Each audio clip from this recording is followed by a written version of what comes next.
हे भैया अरे तनी देखा दा जाओ हाँ हम बिहारी हैं कि प्रधानमंत्री जी सब नहीं खड़ा बानी हमने के नरेंद्र मोदी जी।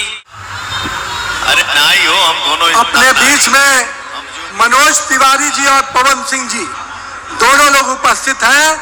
गमछा लहरा के अपने बिहार के इन सपूतों का अभिवादन करें एक बार जोर। और एक बार पवनवा कहा था जहां जहां गमछा बातनी उठा दा जाओ